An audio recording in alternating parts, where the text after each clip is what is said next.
Welcome to fry roast boil kitchen. இன்றைக்கி நம்ம FRP கிச்சனில் சிக்கன் பிரியாணி எப்படி செய்கிறதுன்னு பார்க்க போகிறோம். வாங்க அதுக்கு தேவையான பொருட்களை சிக்கன் 1/2 kg கழுவி க்ளீன் பண்ணி எடுத்து வச்சுருக்கோம்.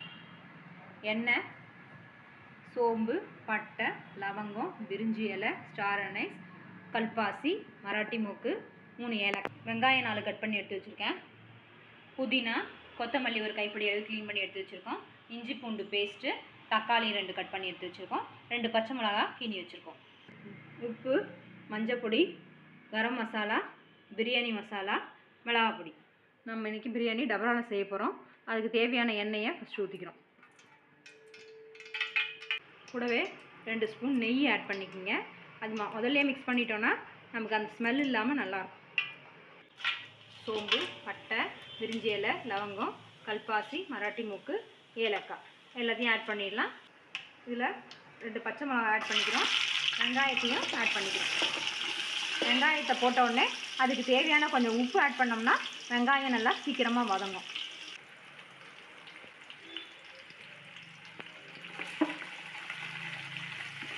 ஃபுல் தீயில் வச்சு நல்லா மிக்ஸ் பண்ணி விடுங்க. உப்போட வதங்க ஆரம்பிக்கிட்டோம். வெங்காயம் நல்லா கோல்டன் ப்ரௌனில் வதங்கி வரணும். வெங்காயம் நல்லா ப்ரௌனிஷாக வதங்கிடுச்சு கோல்டன் ப்ரௌனில். இப்போ இதில் வந்து புதினா கொத்தமல்லி ஆட் பண்ணிக்கிறோம். ஃபஸ்ட்டு அதை மிக்ஸ் பண்ணி விட்டுட்டு அதுக்கப்புறமா இஞ்சி பூண்டு ஆட் பண்ணலாம். இப்போ இஞ்சி பூண்டு பேஸ்ட் ஆட் பண்ண போகிறோம். தக்காளி ஆட் பண்ணிக்கலாம். மஞ்சள்தூள் ஒரு சின்ன டீஸ்பூன், கரம் மசாலா 1 டீஸ்பூன், பிரியாணி மசாலா ஒரு 3 டீஸ்பூன், ரெட் சில்லி அது 2 டீஸ்பூன் எல்லாத்தையும் போட்டு மிக்ஸ் பண்ணிக்கோங்க. மசாலாலாம் போட்டு எல்லாத்தையும் மிக்ஸ் பண்ண பிறகு இந்த மாதிரி எண்ணெய் பிரிஞ்சு வர ஸ்டேஜில் சிக்கன் ஆட் பண்ணிக்கலாம்.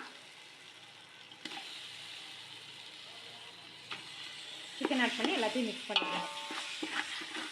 இந்த ஹீட்லேயே சிக்கன் கொஞ்சம் நல்லா வதக்கணும். வதக்கினதுக்கப்புறம் நம்ம தேவையான தண்ணி ஆட் பண்ணிக்கலாம்.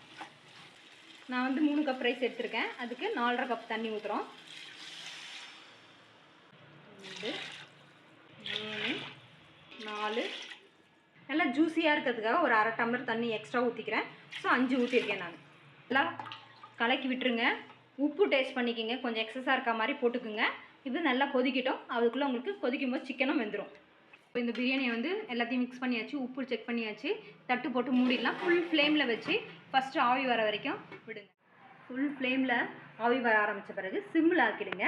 அப்போ மறுபடியும் ஆவி வர ஆரம்பித்த பிறகு நம்ம திறந்தோன்னா சிக்கன் ரைஸ் எடுத்து கழுவி ஊற வச்சு வச்சுருக்கேன். 10 நிமிஷம் ஊறினா போதும். இதில் பார்த்தீங்கன்னா சிக்கன் வந்து வெந்துருச்சு. இந்த சிக்கனை வந்து நீங்கள் கரண்டியால் கட் பண்ண முடிஞ்சால் அது வெந்துருச்சு. இப்போ இங்கே சிக்கன் வந்து நல்லா வெந்துருச்சு. நாங்கள் செக் பண்ணிவிட்டு இப்போ அரிசி போட போகிறோம். பிரியாணி அரிசி போட்டு மிக்ஸ் பண்ணியாச்சு. உப்பு செக் பண்ணியாச்சு. வேகிற வரைக்கும் இதை வந்து மூடி வச்சிடலாம். ஃபுல் ஃப்ளேமில் வச்சுக்கிங்க. வேகட்டும். இந்த தண்ணி வந்து உங்களுக்கு ரைஸ் லெவலுக்கு ஈக்குவலானதும் சிம் ஆக்கிட்டு தம் போட்டுருங்க. 5 மினிட்ஸ் இருந்தால் போதும். உங்களுக்கு ரைஸ் நல்லா வெந்து வந்துடும். நான் முட்டையும் வேக வச்சு போட்டிருக்கேன். உங்களுக்கு வேணும்னா நீங்களும் போட்டுக்கலாம். இப்போ இது வந்து வெந்துருச்சு பிரியாணி. இதை ஆஃப் பண்ணி அப்படியே தம்மில் திறக்காமல் ஒரு 5 to 10 மினிட்ஸ் வச்சுருங்க. நம்ம பிரியாணி ரெடி ஆகிடும். இப்போ பார்த்தீங்கன்னா 10 மினிட்ஸ் தம் ஆகிடுச்சு. எப்படி உதிரி உதிரியாக வந்திருக்கு பாருங்கள். நம்ம பிரியாணி ரெடி. இப்போ நம்ம சர்வ் பண்ணிடலாம். இப்போ நம்ம சுவையான chicken biryani with raita ready. நீங்களும் ட்ரை பண்ணி பாருங்கள். எப்படி இருக்குன்னு கமெண்ட்டில் சொல்லுங்கள். வீடியோ பிடிச்சிருந்தால் லைக் பண்ணுங்கள், ஷேர் பண்ணுங்கள். மறக்காமல் நம்ம சேனலை சப்ஸ்கிரைப் பண்ணுங்கள். அப்படியே அந்த பெல் ஐக்கானையும் தட்டி விட்டுருங்க. தேங்க்யூ.